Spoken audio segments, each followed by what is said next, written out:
ಮಂಗಳೂರು ಅಂತಾರಾಷ್ಟ್ರೀಯ ವಿಮಾನ ನಿಲ್ದಾಣದ ಕೇಂದ್ರ ಕೈಗಾರಿಕಾ ಭದ್ರತಾ ಪಡೆ ಸಿಐಎಸ್ಎಫ್ ಶ್ವಾನದಳದಲ್ಲಿ ಕಾರ್ಯನಿರ್ವಹಿಸ್ತಾ ಇದ್ದ ಬಾಂಬ್ ಪತ್ತೆ ಕಾರ್ಯದಲ್ಲಿ ನಿಪುಣತೆ ಪಡೆದಿರುವ ಲ್ಯಾಬ್ರಡೋರ್ ಜಾತಿಯ ಶ್ವಾನ ಲೀನಾ ಅನಾರೋಗ್ಯದಿಂದ ಮೃತಪಟ್ಟಿದೆ. 8 ವರ್ಷದ ಲೀನಾ ಕಳೆದ ಫೆಬ್ರವರಿಯಿಂದ ಅನಾರೋಗ್ಯದಿಂದ ಬಳಲ್ತಾ ಇತ್ತು. ಕಳೆದ ವರ್ಷ ವಿಮಾನ ನಿಲ್ದಾಣದಲ್ಲಿ ಆದಿತ್ಯ ರಾವ್ ಇರಿಸಿದ್ದ ಬಾಂಬ್ನ ಪತ್ತೆ ಮಾಡಿದ ಹೆಗ್ಗಳಿಕ ಲೀನಾ ಮೇಲಿದೆ. ಅನಾರೋಗ್ಯದಿಂದ ಮೃತಪಟ್ಟ ಲೀನಾಗೆ ಸೇನಾ ಗೌರವದೊಂದಿಗೆ ವಿಮಾನ ನಿಲ್ದಾಣ ಆವರಣದಲ್ಲಿ ಅಂತ್ಯಕ್ರಿಯೆ ನಡೆಸಲಾಗಿದೆ. 2013 ಮೇ 5ರಂದು ಜನಿಸಿದ ಲೀನಾ ರಾಂಚಿಯಲ್ಲಿ ಸ್ಫೋಟಕ ಪತ್ತೆ ಕಾರ್ಯಾಚರಣೆಯ ತರಬೇತಿ ಪಡೆದು ಮಂಗಳೂರು ವಿಮಾನ ನಿಲ್ದಾಣ ಶ್ವಾನದಳಕ್ಕೆ ಸೇರ್ಪಡೆಯಾಗಿತ್ತು.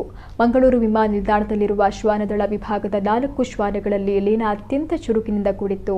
ದಾಖಲೆಗಳಲ್ಲಿ ಲೀನಾ ಎಂಬ ಹೆಸರಿದ್ರು. ಸಿಐಎಸ್ಎಫ್ ಸಿಬ್ಬಂದಿ ಇದನ್ನ ಡೋಲಿ ಎಂದೇ ಕರೀತಾ ಇದ್ರು.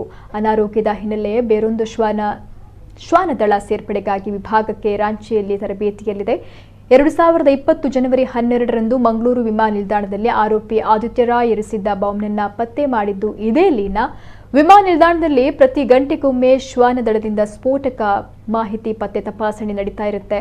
ಅದೇ ರೀತಿ ಅಂದು ಲೀನಾ ವಿಮಾನ ನಿಲ್ದಾಣ ಪ್ರಾಂಗಣದಲ್ಲಿ ತಪಾಸಣೆಯಲ್ಲಿ ನಿರತವಾಗಿತ್ತು. ಅಷ್ಟರಲ್ಲೇ ಬಾಕ್ಸ್ ಒಂದರಲ್ಲಿ ಸ್ಫೋಟಕ ಇರುವುದನ್ನು ಲೀನಾ ಪತ್ತೆ ಮಾಡಿತ್ತು. ಬಳಿಕ ಸ್ಫೋಟಕ ತಜ್ಞರನ್ನ ಕರೆಸಿ ಪರಿಶೀಲಿಸಿದಾಗ ಅದು ನೈಜ ಬಾಂಬ್ ಅನ್ನೋದು ಸಾಬೀತಾಗಿತ್ತು.